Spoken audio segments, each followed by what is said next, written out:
हे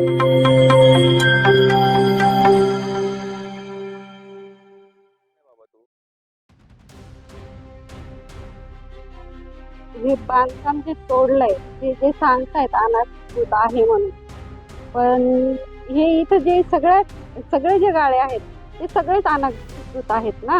मग आमच्याच ह्याच्यावर का? माझ्या पितेने ऑलरेडी 5 वर्षापूर्वी अॅट्रॉसिटी केस दाखल केली होती. तो राग मनात घेऊन बांधकाम आज तोडण्यात आलेलं आहे. याला जिम्मेदार विजय रामचंद्र आघारे आहे.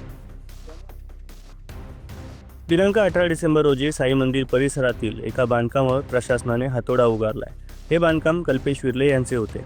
तर भले आमचे बांधकाम अनधिकृत होते, मात्र या ठिकाणी इतरही बांधकामं अनधिकृत आहेत, तीही अनेक वर्षापासून आहेत. मग त्यांच्यावर कारवाई का नाही असं म्हणत विर्ले दाम्पत्यानं प्रश्न उपस्थित केलाय. तर यासह सामाजिक कार्यकर्ते विजय हजारे यांना देखील या दाम्पत्यानं दोषी ठरवले. नेरळ विकास प्राधिकरण परिसरातील अनधिकृत बांधकाम यासह एकूण 12 मागण्यांसाठी सामाजिक कार्यकर्ते विजय हजारे यांनी उपोषणाची हाक दिली होती. दिनांक 16 डिसेंबरपासून साई मंदिर चौकात त्यांनी उपोषण सुरू देखील केलं. सुमारे 2 दिवस सुरू असलेल्या उपोषणानंतर तिसऱ्या दिवशी उपोषण स्थगित करावं यासाठी प्रशासनानं कारवाई करण्यास सुरुवात केली. मात्र ती फक्त कल्पेश विर्ले यांच्या गाळ्यापुरती मर्यादित असल्याचा आरोप विर्ले यांनी केलाय. दरम्यान आम्हाला प्रशासनाने कोणतीही नोटीस बजावण्यात आली नाही, तेव्हा आमच्यावरच हा अन्याय का, असा थेट सवाल नेरळ प्राधिकरण संकुलाच्या अधिकाऱ्यांना या विर्ले दाम्पत्यानं उपस्थित केलाय. तेव्हा या प्रकरणामुळे मोठा पेच निर्माण झालाय. हे बांधकाम जे तोडलंय ते जे सांगतायत अनाधिकृत आहे म्हणून, पण हे इथं जे सगळे जे गाळे आहेत ते सगळेच अनाधिकृत आहेत ना. मग आमच्याच ह्याच्यावर का, आमचंच का साफ करण्यात आलं? ती सुरुवातीपासून सुरुवात करायची होती ना. नाही, कुठलीही नोटीस आलेली नाहीये आम्हाला. प्रशासनाने आम्हाला कुठल्याही प्रकारची नोटीस न नोटीस देता किंवा सूचना न ऐन देता टायमाला येऊन आमच्या न कळत जे बांधकाम आज तोडण्यात आलेलं आहे, याला जिम्मेदार विजय रामचंद्र आघारे आहे. त्यांनी हा उपोषण केला होता.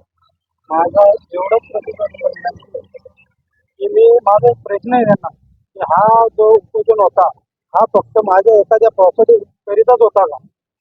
नोटीस जी आहे अनधिकृत बांधकामाची, इथं संपूर्ण साई मंदिरच्या गाल्यानं आहे. तर मग याच्यामध्ये फक्त आम्हीच का, म्हणजे आपण करताय तर गोरगरिबावर अन्याय का असा होतो? तर माझं म्हणणं असं आहे, आता समजा विजय हजारेच्या जोडीला अनेक लोक बसली होती, त्यांचे सुद्धा झाले. विजय हजारे चांगल्या प्रकारे ओळखतो म्हणून त्यांच्या गाल्यानं हात लावण्यात नाही आला. म्हणजे एक्झाम्पल झाला का, आता तुम्ही पकडून झाला, हे गाणे पण सामने समोर दिसतात तुम्हाला का, ते पण अनधिकृत गाणे. त्याच्यात संतोष विर्लेचा बिन झालाय. तिकडे पुढे अजून ते गाले त्यांचे ते जवळ मांडीला मांडी लावून बसलं म्हणजे ते त्यांचे भाऊबंद वगैरे त्यांचं त्याने गाला तोडला. आमचं का, आणि राहिली गोष्ट ऍक्च्युली प्रशासनाला हे सुद्धा माहीत नव्हतं की हे बांधकाम जे झालं होतं हे भारतात बागेकडून आम्ही विकत घेतलं होतं. माझी मिसेस ही काम करून साई हॉस्पिटलला काम करून 5-5 हजार रुपये जमा करून आम्ही प्रॉपर्टी घेतली होती.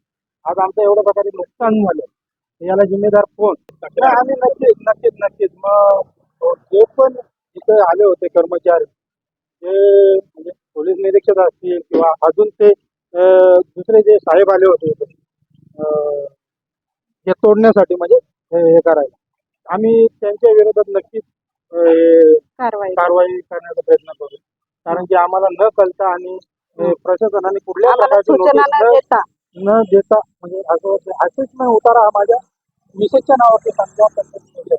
आणि विजय हजारे यांनी काय केलेलं आहे महत्वाचं म्हणजे, माझी बायको ही जय भीम जातीची आहे, त्याच्या मुलं, आणि त्यांनी काय केलं की त्याच्या अनेक प्रकारचे म्हणजे तुमच्या गावाचे माणसं म्हणजे भाऊमंती असतील किंवा काय, माझ्या मिसेसने ऑलरेडी 5 वर्षापूर्वी अॅट्रॉसिटी केस दाखल केली होती. तो राग मनात घेऊन, आता मला तुम्ही एक गोष्ट सांगा, साई मंदिरला अनधिकृत बांधकाम एकच आहे का? तो राग मनात घेऊन त्यांनी कुठेतरी वचपा काढण्याचा प्रयत्न करून माझे हे गाले तोडण्यात आलेले आहेत. माझा खूप प्रकारे मोठा नुकसान झालेला आहे. वैयक्तिक तुमच्यावर जाणून बुजून कारण आम्ही ज्या वेळेस मला शिवीगाळ केली होती 5 वर्षापूर्वी, तर माझ्या मिस्टरांना पण मारहाण केली होती.